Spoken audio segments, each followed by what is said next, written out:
Hello, Assalamualaikum. Salam sejahtera.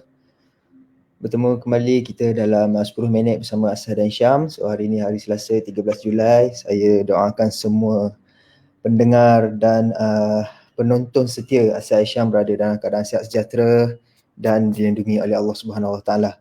So, topik kita pada hari ini adalah topik yang biasa ataupun sering kita dengar, iaitu apa itu penilaian hartanah, ataupun dalam bahasa Inggerisnya market value .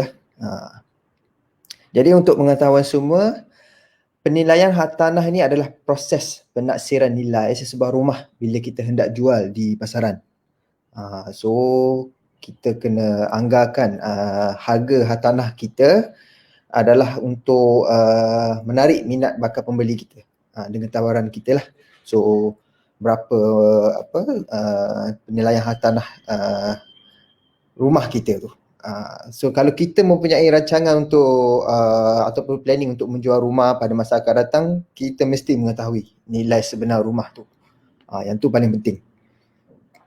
Jadi seterusnya, siapa yang in charge untuk buat penilaian ni? Siapa yang in charge untuk buat penilaian hartanah? Jadi penilaian ni dilakukan oleh firma-firma berkuasa dan wakil mereka. Selalunya wakil firma ni adalah bank dan pakar penilaian bersekutu. Setelah mempertimbangkan harga transaksi hartanah terkini dan faktor pasaran lain.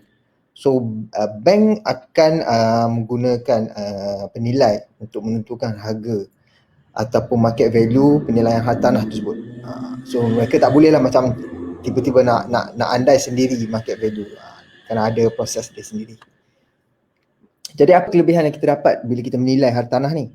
So ada beberapa situasi di mana kita perlu mengetahui nilai hartanah semasa. Contohnya kita mungkin nak merancang untuk melakukan pengubahsuaian atau nak renovate secara besar-besaran sebelum menjual pada masa yang terdekat. So dalam keadaan tersebut kita kena tahu nilai rumah kita setelah kita buat renovasi ataupun pengubahsuaian. So kita boleh agaklah berapa market value rumah kita selepas kita renovate. Jadi apa yang mempengaruhi nilai hartanah ni? Faktor-faktor apa yang mempengaruhi nilai-nilai hartanah ni? Ada beberapa faktor dan pertamanya dia mengikut sekarang ini trend ekonomi lah. Sekarang trend ekonomi kita tak menentu dengan keadaan COVID yang semakin mencabar, dengan keadaan ekonomi kita yang tak boleh nak fully beroperasi. Banyak sektor-sektor awam, sektor-sektor private pun kita dalam terpaksa beroperasi secara dalam keadaan terhad dah. So jadi sekiranya trend ekonomi kita dalam keadaan yang baik, orang ramai cenderung membeli rumah sekiranya berlaku ledakan ekonomi, di mana ada peningkatan dalam pekerjaan, jumlah gaji dan pasaran. So buat masa sekarang ni, mungkin market value akan mempengaruhi nilai hartanah dengan keadaan ekonomi semasa sekarang. Okay. So untuk faktor yang kedua adalah lokasi hartanah. Lokasi hartanah adalah perkara yang paling penting dalam menentukan nilai hartanah kita. Okay, contohlah kita punya rumah hartanah kita di kejerangan dengan kemudahan yang bakal pemilik rumah baru idamkan, atau mungkin berdekatan dengan mercu tanda utama, ofis ataupun pejabat awam.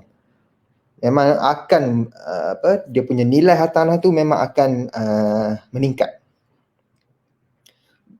Selain daripada itu, faktor-faktor seperti mempunyai kemudahan pengetahuan awam seperti bas, senang nak dapat Grab, senang nak dapat teksi di kawasan tertentu. Ini adalah faktor-faktor yang menjadikan hartanah itu sangat berharga dan menarik para pembeli. Itu antara faktor lokasi hartanah tersebut. Seterusnya, faktor hartanah itu sendiri. Faktor hartanah itu sendiri ni secara semajadinya hartanah yang lebih besar, kalau kita nak bandingkan rumah landed dan juga rumah bertingkat, kondo, apartmen, memang akan mempengaruhi nilai yang lebih tinggi lah. Rumah landed ni sudah tentu harga penilaian dia, market value ni lebih tinggi berbanding dengan kondo ataupun apartmen. Jadi additional to that, penambahan dalam faktor tersebut, sekiranya hartanah kita ni mempunyai mana-mana kemudahan seperti keselamatan 24 jam, ada additional facilities seperti kolam renang, gymnasium ataupun tempat letak kereta. Jadi faktor-faktor ini akan mempengaruhi pembeli untuk mendapatkan kelebihan ataupun additional point dekat hartanah kita. ia juga akan mempengaruhi penilaian hartanah rumah kita tu. Okey. Seterusnya, faktor yang seterusnya adalah pengubahsuaian terkini ataupun kita consider as renovation yang kita dah buat. Sekiranya kita ada buat renovation terutamanya yang melibatkan sesuatu yang macam menaik taraf bahan atau menaik taraf satu bahagian baru untuk mewujudkan lebih banyak ruang. Contoh kalau rumah landed tu orang extend dapur lah. Kalau penonton-penonton session biasanya golongan-golongan wanita ni sukalah nak extend dapur, memudahkan nak masak, ada mood nak masak, dapur cantik lagi sekarang nak masak. Macam tu. So benda-benda faktor-faktor ini akan meningkatkan market value hartanah tersebut. Sebagai contoh, rumah yang dah ada kitchen cabinet ataupun dah ada tabletop akan mempengaruhi nilai hartanah tu. Jadi apa-apa perbaikan ataupun peningkatan kualiti pada hartanah yang dilakukan untuk pemilik baru akan menyumbang kepada penilaian hartanah yang lebih tinggi.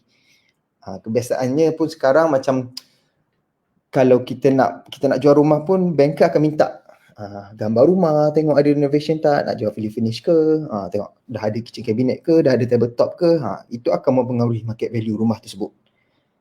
Okay. Jadi seterusnya saya pergi kepada proses penilaian hartanah di Malaysia. So sebagai sekadar gambaran kepada kita macam mana proses penilaian hartanah dekat Malaysia ni. Okay. Seorang pakar penilai yang dilantik oleh bank akan memberi kata putus atas penilaian hartanah setelah mempertimbangkan jualan hartanah yang serupa dalam masa yang sama. Okay, dia juga akan memeriksa segala keadaan hartanah yang kita nak beli tu, jangka dan apa-apa renovation yang dilakukan di hartanah, di rumah yang kita berminat nak beli tu.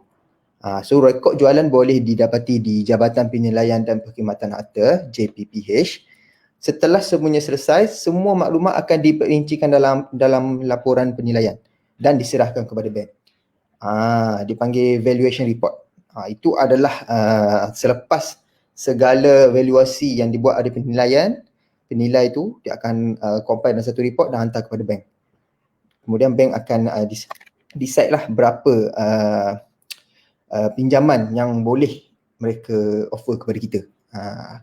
Jadi penting untuk kita tahu pinjaman rumah oleh bank akan diberi berdasarkan angka penilaian ini. So based on the valuation report tu, bank akan tentukan berapa pinjaman yang kita akan dapat.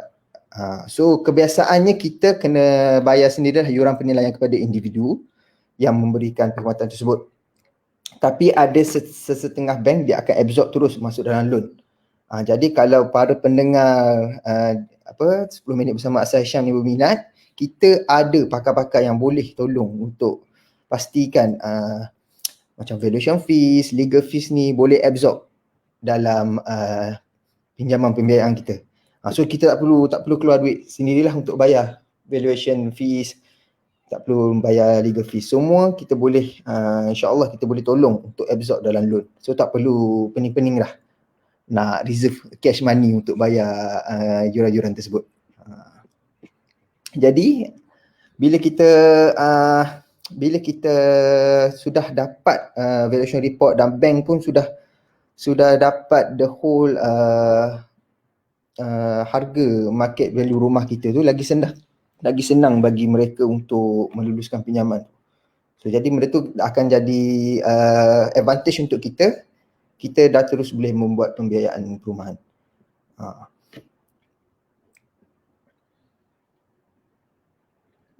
Okey, kalau kita tengok Encik Izwan ada tanya, kalau kita tengok harga dekat Mudah saja tak boleh tuan? Boleh, kita boleh tengok tu kalau harga di Mudah tu adalah harga yang kadang-kadang di Mudah ni harga yang owner saja tetapkan. Dia rasa macam rumah aku cantik lah, aku nak letak 300,000 lah. Dia rasa macam tu. Tapi kita sebagai pembeli ataupun agent, kita kena make sure, kita kena check juga market value rumah tersebut. Kadang-kadang indah kabar dia rupa. Kadang-kadang banker bila banker check market value kurang daripada harga tu. Jadi kena check sebab bank tak akan boleh membuat transaksi pembiayaan kalau rumah yang dijual itu melebihi market value setempat tu. Jadi sebab itu penting sebagai pembeli kita harus memastikan market value yang kita semak tu betul. Sebab tu setengah orang dia tak nak kening kepala, dia mengambil inilah khidmat ejen. Kalau di Asas Syam kita pun ada sediakan perkhidmatan tersebut. Kita ada Auradah, mereka adalah ejen-ejen yang akan memastikan anda membeli rumah tanpa ada sebarang masalah. Jadi boleh minta khidmat Auradah tim kita di Asas Syam untuk membantu anda dalam proses-proses untuk memastikan market value ni. Sebab untuk check market value ni, contohlah kalau perseorangan kita nak beli rumah, kita nak check sendiri, susah sebab market value ni boleh ditentukan oleh banker di bank-bank yang kita nak apply pembiayaan tu. Sebagai contoh, kita nak apply di RHB ataupun Bank Rakyat, banker di sana perlu membuat semakan market value tersebut. Jadi kalau ikutkan daripada persoalan tadi tu, harga yang ditetapkan di mudah tu adalah satu harga yang mungkin ditetapkan oleh owner rumah tersebut. Jadi kita kena buat semakan terlebih dahulu sebelum kita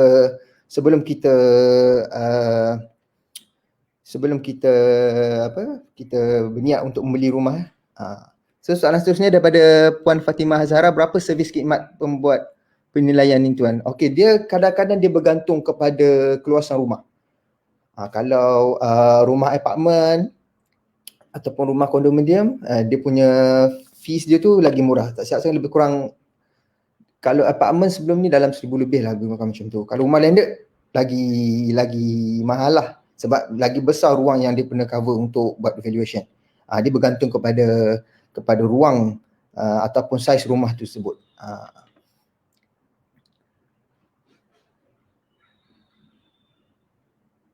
Okey, Puan Fatimah Azhar tanya lagi, kita tuan ada buat khidmat pembuat penilaian ni? Okey, di Asas Syam memang kita ada. Kita akan tolong owner ataupun pembeli baru rumah untuk buat penilaian. Kita ada sediakan khidmat atau servis untuk buat penilaian ni. Boleh terus rujuk kepada kami di Asas Syam dan kami akan bantu dengan sebaik mungkin untuk owner dapatkan market value, untuk buyer untuk mendapatkan market value rumah yang ingin dia beli. Benda ni memang penting sebab contohlah kita dah beria nak beli rumah katakan, kita dah submit kita punya loan semua, kita dah ada offer to purchase semua dengan harga sedemikian. Bila kita hantar dekat bank cakap market value ni kurang daripada harga beli. Jadi dah jadi satu masalah dah kat situ. Sebab tu orang panggil tara checking ni untuk market value ni sangat penting. Dia adalah macam starting point untuk kita dapat kelulusan pembiayaan.